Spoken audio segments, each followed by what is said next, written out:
तो रामायण काल के जो रावण और कुंभकर्ण थे वो किसका अवतार थे, तो आइए जानते हैं। इस वीडियो में हम आप लोगों को बताएंगे। एक बार नारद जी जो थे तो वो टहल रहे थे और श्रेयनिधि नाम के एक राजा थे जिनकी पुत्री राजकुमारी अपने बागों में टहल रही थी। तो जब नारद जी उनको देखा, राजकुमारी को देखा, तो उन पर मोहित हो गए और उन्होंने सोचा कि मैं इससे विवाह करूंगा।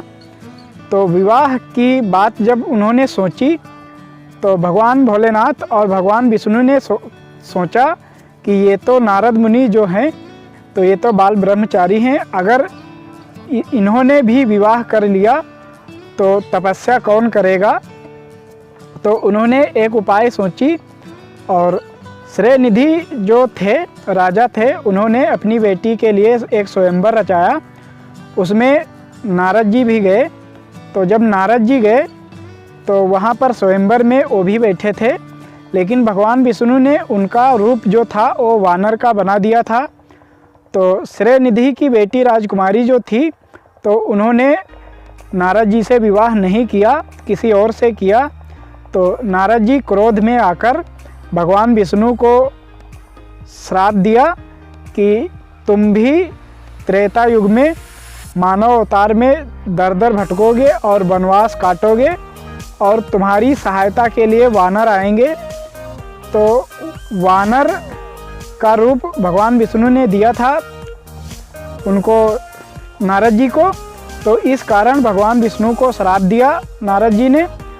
और कुंभकर्ण और जो रावण था वो कौन थे, तो जब स्वयंवर में बैठे हुए थे तो जब राजकुमारी ने विवाह से इनकार किया तो नारद जी ने पूछा कि क्यों मुझे इनकार किया गया है। तो श्रृंगी और भृंगी नाम के दो व्यक्ति थे जो भगवान भोलेनाथ के भक्त थे। तो उन्होंने उनका असली रूप आईने के सामने दिखाया और कहने लगे तुम्हारा रूप वानर का है, इसलिए तुम्हारा विवाह नहीं हुआ। राजकुमारी ने इनकार कर दिया।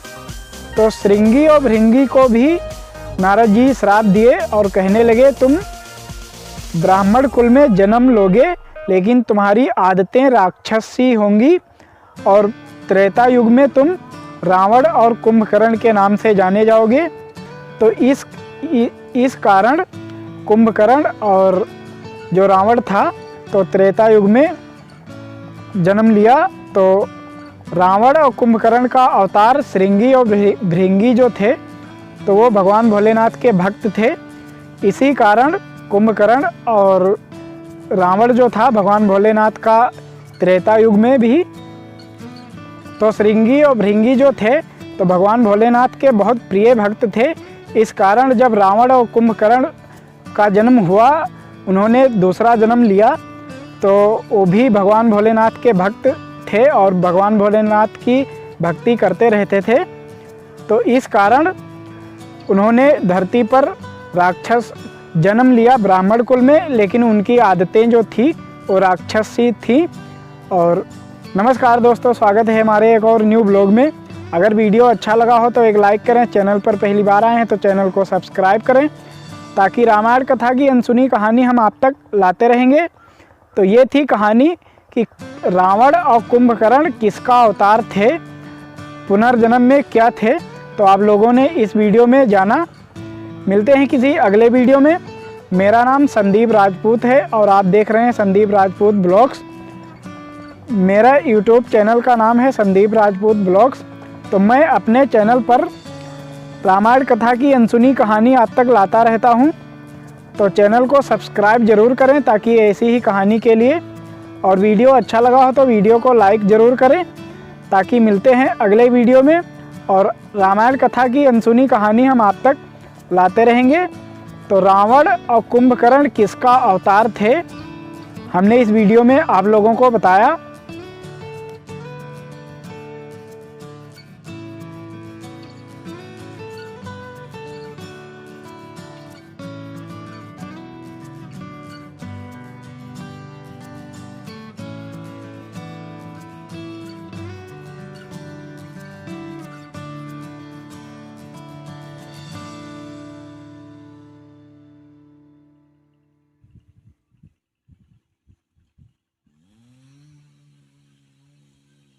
और नारद जी जब वहाँ पर गए तो कैसे गए, भगवान भोलेनाथ और भगवान विष्णु ने नारद जी का वानर रूप बना दिया और वानर रूप बनाकर वहाँ पर नारद जी गए स्वयंवर में।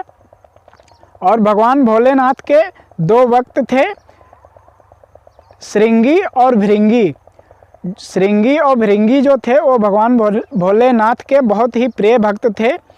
तो उनको भगवान भोलेनाथ ने भेजा और कहने लगे स्वयंवर में तुम नारद जी का असली रूप दिखा देना।